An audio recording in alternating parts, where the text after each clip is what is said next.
1839, the New York World's Fair. 1904, the St. Louis Fair. 1889, the Paris International Exposition. From earliest times, markets and fairs have been a gathering place where men came not only to trade, but to exchange ideas. As civilizations grew, as communications improved between nations, peoples of the world looked for new ways to display their industrial and cultural accomplishments. With the coming of the Industrial Revolution, the Industrial Fair was born. London, 1851. Over this world of squatting stones and twisting streets arose a strange and unbelievable structure, the Crystal Palace. It was built for and became the symbol of the London Exposition of 1851, the first World's Fair.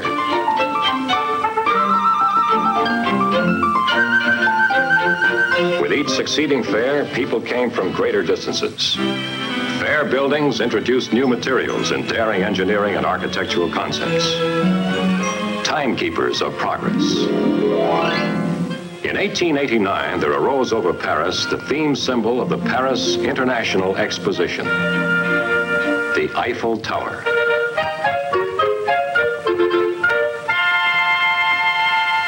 Designed by the greatest engineer of his time, Gustave Eiffel.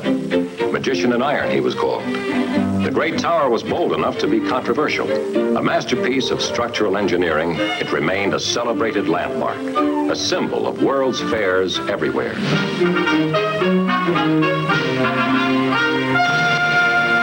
Then, one day in March 1963, notables of both France and the United States gathered at Flushing Meadows, New York, for the beginning of construction of Unisphere, theme symbol for a new World's Fair. Robert Moses, president of the World's Fair Corporation. We looked high and low for a challenging symbol for the New York World's Fair of 1964 and 1965. It had to be of the space age. It had to reflect the interdependence of men on the planet Earth. And it had to emphasize their achievements and aspirations.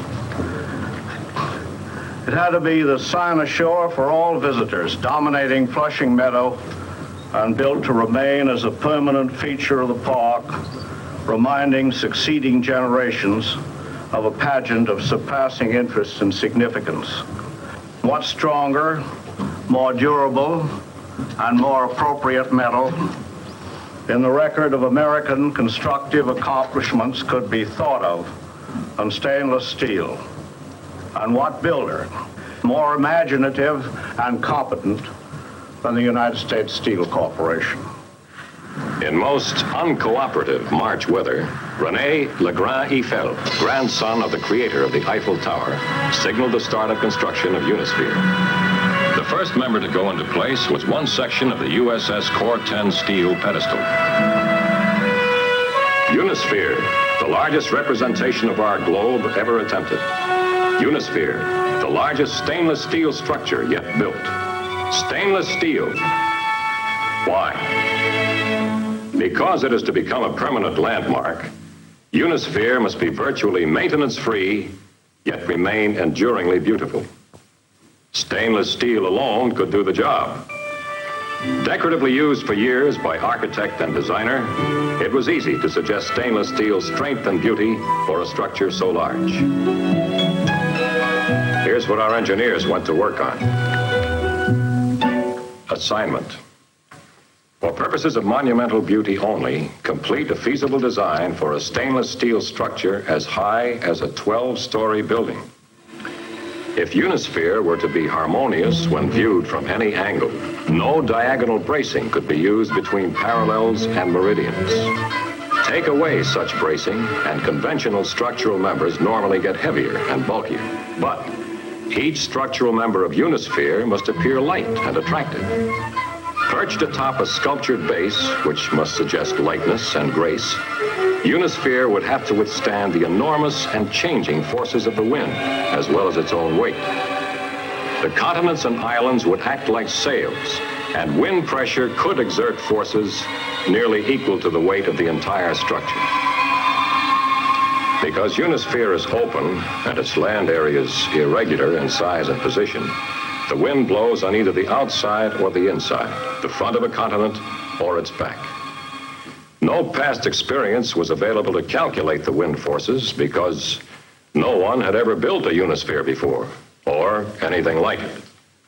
To meet this phase of the challenge, exhaustive wind tunnel tests were conducted at the University of Maryland. From these aerodynamic tests came the data that made design analysis possible.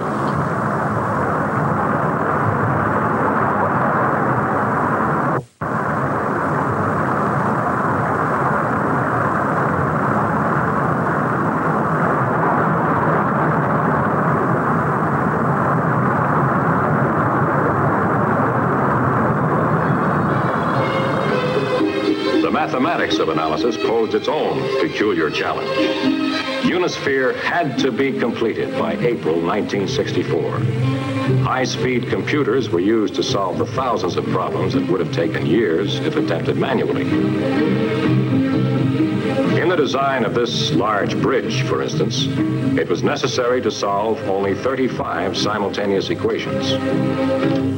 In Unisphere, one problem alone required a solution of 670 simultaneous equations. Design, analyzed, and approved, fabrication and construction could begin. Thousands of different pieces had to be cut, formed, assembled, and welded. Box girders, tubes, beams, channels, angles.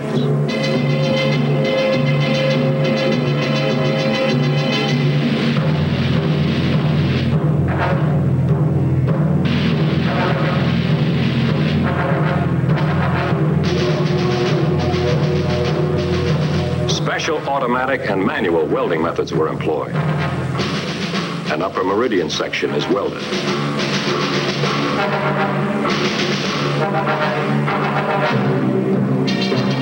The South Pole is assembled.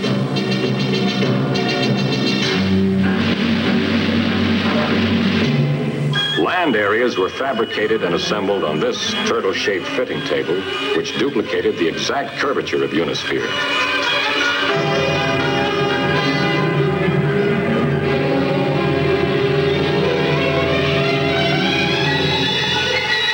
Conformed to United States Army Engineering Corps contour maps, mountains and valleys are shown in exaggerated relief in order to achieve effective visualization of elevation. Wrapped to protect the stainless beauty, sections were shipped by rail and highway to Unisphere's site.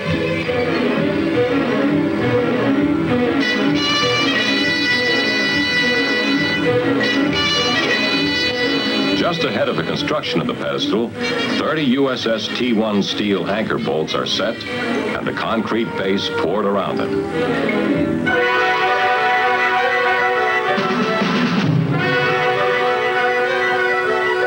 First structural member to go into place is the South Pole.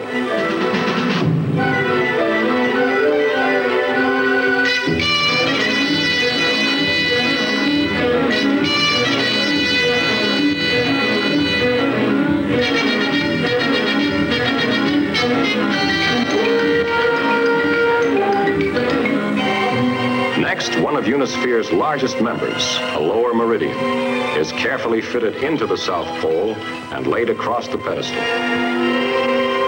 Actually welded girders, the lower meridians will support the entire structure. Right at the site, many of the members are field welded into sub-assemblies nicknamed orange peel sections.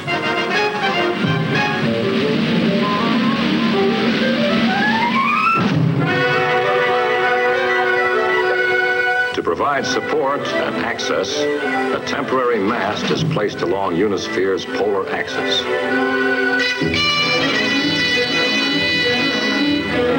When the structure is complete, Unisphere will be self-supporting and the mast removed.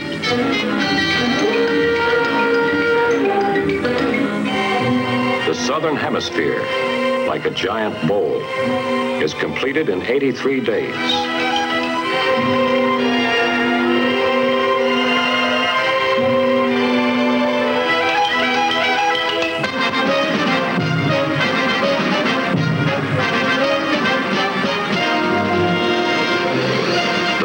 Becomes a world of stainless steel when the last flag-topped section is set in place.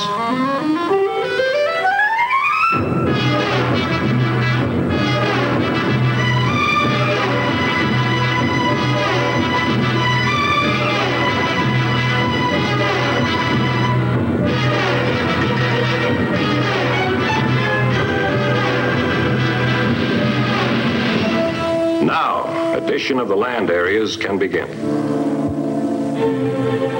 Delicate work. No job for windy days, though, because the sections act like big kites if not securely held.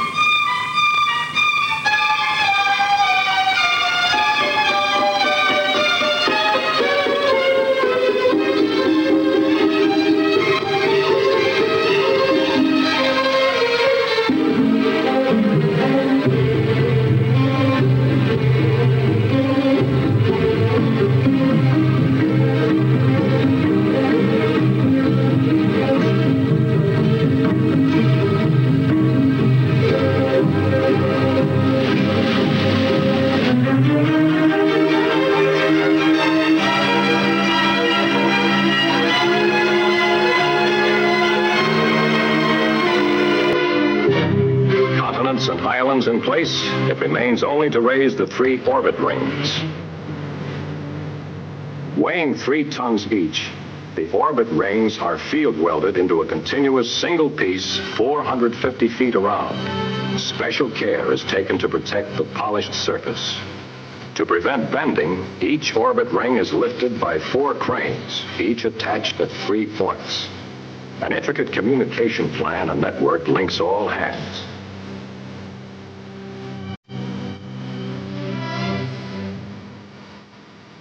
Precision teamwork means that the orbit rings rise slowly and evenly.